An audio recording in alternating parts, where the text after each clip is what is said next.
Wolfclock Productions, Wolfclock here, and welcome back to Left 4 Dead.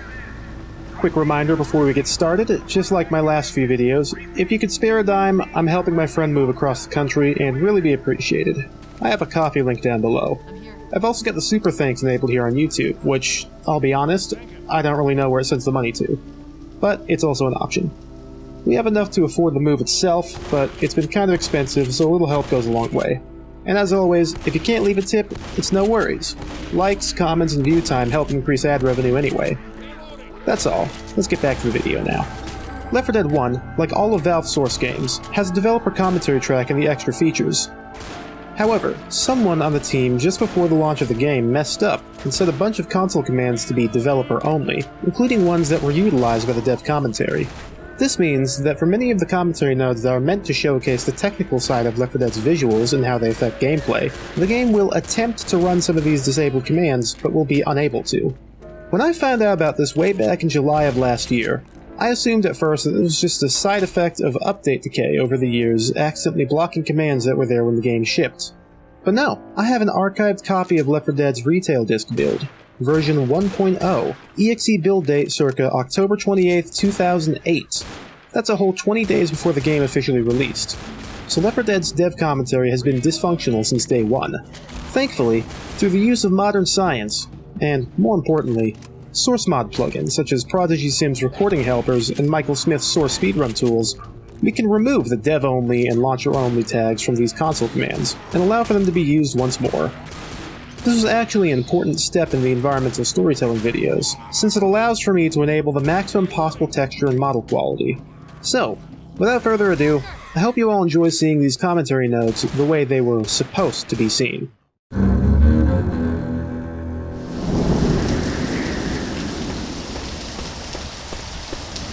Local contrast adjustment is another film effect we've implemented in Left 4 Dead. We control contrast dynamically keyed to peak events in the game. When everything suddenly gets sharper, this is a visual parallel to an adrenaline rush. We use contrast to emulate a heightened sense of awareness. While players may not be consciously aware of these effects, they eventually come to associate subtle changes in visual presentation with shifts in the game's intensity.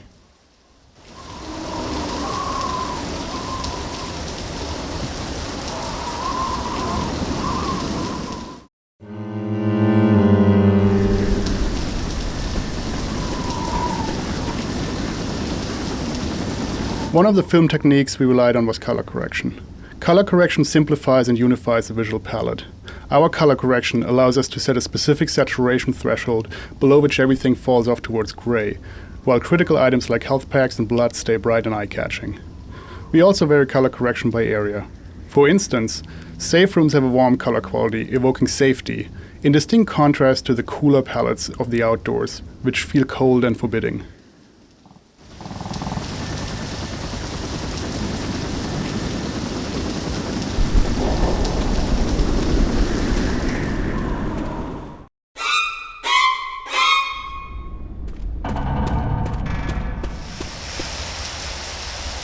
One film technique we brought to Left 4 Dead was the idea of grain. Film grain is most apparent in dark scenes, which made it an attractive visual effect for our game.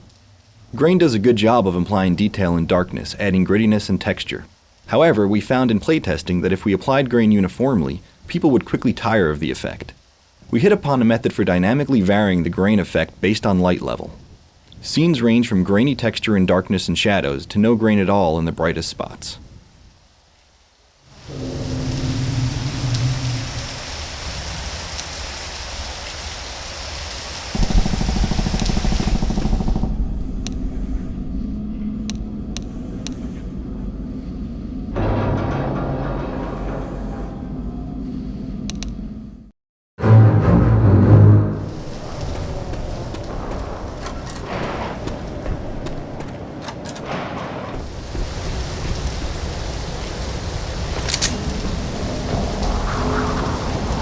Traditional vignetting is a term from photography which refers to the slight darkening of the periphery of a photograph. In our vignetting approach, we darken only the top edge and corners. This focuses player attention down into the middle of the play space where it belongs, while also creating a sense of oppression or claustrophobia. This is a great example of how a visual enhancement can have a positive effect on the overall game experience as well.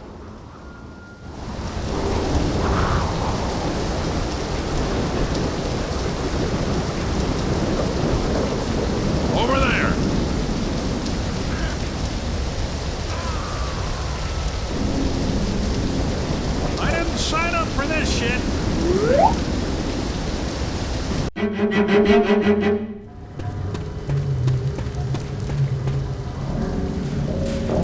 Let's find that radio.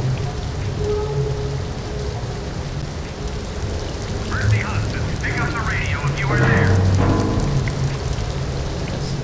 While players may not be consciously aware of these effects, they eventually come to associate subtle changes in visual presentation with shifts in the game's intensity.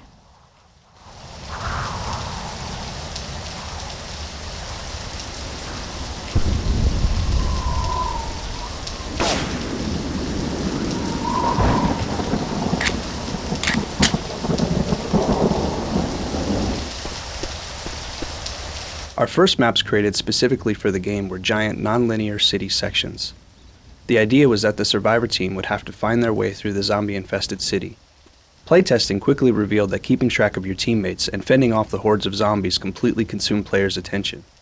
Adding on-the-fly discussions of which way to go were slow and frustrating. More importantly, however, was that the teams quickly found their favorite route and tended to always run the same way every time, minimizing their on-the-fly decisions. By paring down the city to a representative and fairly linear route, we could better spend our limited resources making that area highly detailed.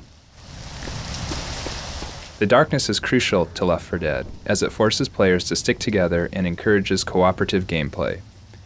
We took advantage of lessons learned from our previous work on Team Fortress 2, particularly in regard to maintaining the readability of character silhouettes in a dark, chaotic environment. Thank you all very much for watching.